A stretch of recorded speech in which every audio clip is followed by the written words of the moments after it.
Samantala, kaugnay sa issue ng relokasyon ng informal settlers at iba pang usapin, makakapanayam natin ngayong umaga si Vice President Jejo Marbinay. Siya rin ang chairman ng Housing and Urban Development Coordinating Council o HUDC. Presidential advisor din siya ng Overseas Filipino Workers Concerns. Magandang umaga po sa inyo, Vice President Jejo Marbinay. Magandang umaga rin po sa inyo, mga kababayan. Okay sir, isa po sa mga issue ng relokasyon ng informal settlers ay yung kanilang lilipatan. Sabi nga po ng mga informal settlers, hindi daw sila aalis dun sa kanilang kinatitirikan na nandun sa mga waterways hanggat wala raw relocation site para sa kanila. May relocation po ba para dito sa mga madi-displaced na informal settlers, sir? Yun ho, ginagampanan na po ng NHA at meron pa naman ho kaming mga relocation site na pwede pa hong tumanggap. Pansamantala, yun kung mga pwedeng tumanggap, ililikas na po yung mga pwedeng ilagay po dun sa pwedeng tanggapan ng relocation site. Vice President, meron daw 6,000 housing units na tinatayo ngayon ng National Housing Authority. Saan pong mga lugar po ito? At kasi ang sinasabi po lagi ng informal settlers, malayo raw dun sa kanilang place of livelihood. Yun ho, sa simula-simula, yun ho ang laging pinagdidebatihan. Kaya ba yung iba talagang masugid na sinasabi on-site? Hindi pwede ho tayo sa on-site kasi danger zone po yun. Kaya nga ho isililikas . So hindi ho pwede talaga yung on-site. Ang isang option, sana dun sa loob ng city.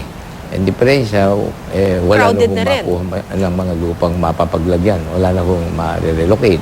So, talagang mapepersa na doon sa, halimbawa, doon sa Binangonan o dito ho sa may bandang Bulacan, nandun po ang ating relocation sites. At ito naman pong mga lugar na ito, yung sinasabi nyo po sa Binangonan at sa Bulacan, may kabuhayan naman doon, yung mga marirelocate if ever. Kasama po yun sa programa. Yun po ba hong binibigyan ho sila ng livelihood program at saka ho mayroon ho yung provision para sa mga eskwela at saka dun ho sa mga health center.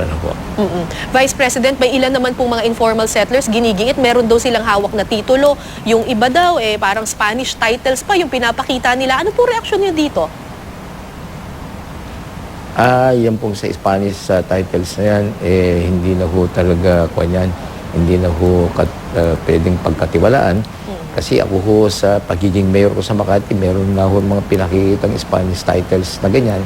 At saka ito ho, sa buong Pilipinas pa ko. Siguro, kung exaggerate natin, siguro kalahati ng Pilipinas, kine-claim ho naman kung sino-sino na may Spanish titles. Mukhang hindi na po ubra yan. Yung sinasabi nyo lamang pong may dito silang hawak-hawak, tingnan ho natin.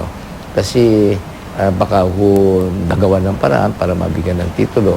Pero basically po kasi ito hong mga sa danger zone na yan, wala hong titulo talaga yan. As a rule po yan. Pero tingnan ho natin, yung nagsasabing may titulo sila, di ilabas ho ninyo at titignan ho natin. At saka marami dito. Sa aming pagkaalam, ang presumption po niyan, wala pong titulo yan. Kasi lalo sa may danger zone, normally meron po yung easement sa may tabi ng Pasig. Yan ho mga 3 meters. Hindi ka pwedeng maglagay ho ng bahay doon. So, kung napatituluhan yan, medyo mali ho pagkakatitulo. Vice President, correct me if I'm wrong, pero sinisisi nyo raw po ba yung ilang lokal na pamahalaan sa pagdami at pagpapabalik-balik ng informal settlers? Hindi naman po sa sinisisi. Ito naman ho sa diretsong usapan. Tagal din naman ho kong mayor.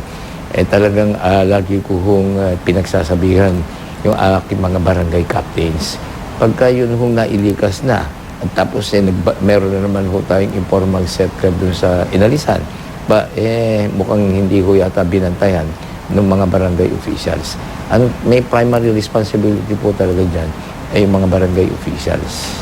So kung kasi alam po ninyo, di ililikas po, either yung inilikas o yung mayroong mga bagong ililikas, minsan nag-uumpisa sa karton, pagka hindi ho sinisita, wala na hong gulong yung karton, pagka hindi pa sinisita, unti-unti na ho naglalagay ng mga scientists, parang wala na hong katapusan yun. At Pero meron kasi po na yun din naman ho, nung ako ay maupo noong 1986, mayroon ho doon sa may release ng tren. Pabago-bago naman ho kasi rin ang patakaran Ops, bigyan muna ng kwan, suspended muna, ops, 1 year muna, ops, yung mga nagkakandidato, nangangako, ganun-ganun ba? Kasi kaya ho pabago-bago po yan. Pero ngayon, dito ho sa deklarasyon po ng ating Pangulo, wala na ho ito, talagang ililikas at ililikas na po yun. Sana maunawaan lamang po ng inililikas na yun kung buhay din naman ho nila ang nakataya dyan. Pagka tumataas pong bigla ang tubig, minsan, natural din naman, no? Yung sila iba yung unang ay apektado. lumikas dahil sa mga propiedad nila, baka manakaw, maanuhan, kaya minsan naglalagay ka ng bantay doon. So, natural yun Pero ang marami, kahit na dun sa ibang probinsya, yung nangyari sa Cagayan de Oro, natutulog yung mga tao ron. No? Kasi yung mga biglang buhos ba ng ulan at biglang taas ng tubig. Ang pinakamasama kasi pagka inabutan ka lalo ng high tide at saka malakas ang ulan.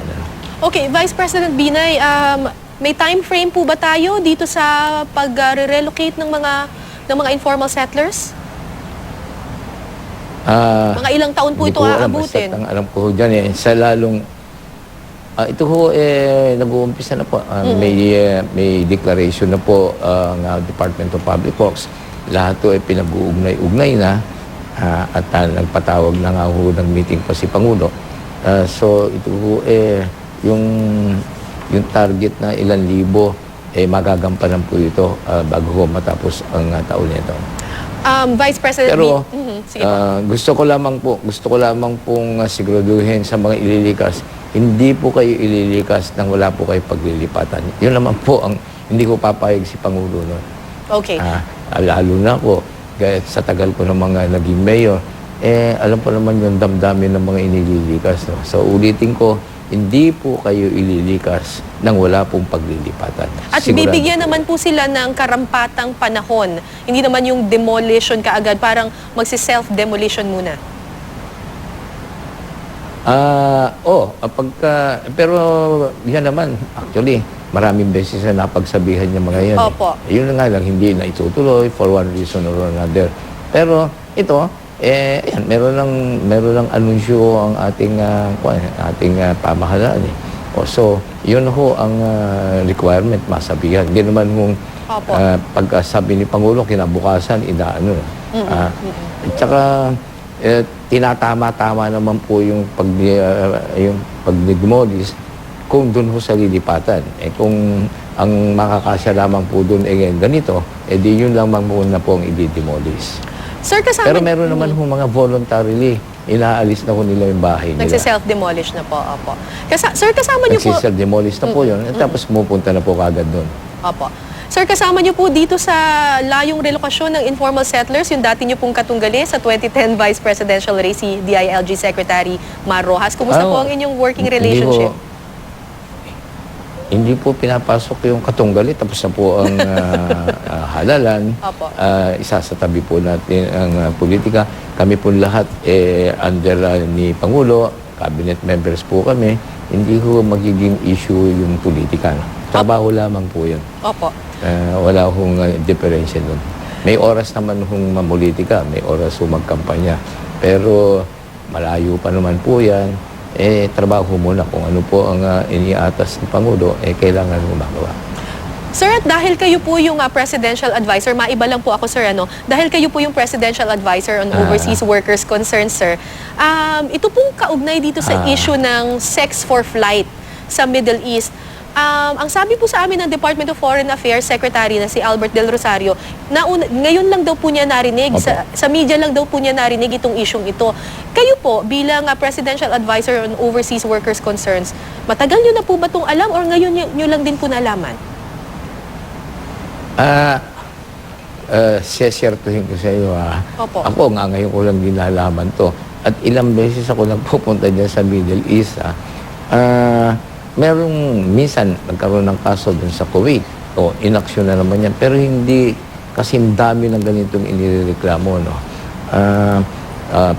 Maniwala din po kayo kay Secretary Del Rosario. Hindi niya rin po alam. Kasi kung kilala ko po, kita naman ho ninyo, nung malaman yan, pinuntahan niya kagad si Congressman Bello. Ang Dolly ho, na nandun ho, merong investigating team na nagpunta. Yun nga ho ang aming pakiusap, lalo na ako.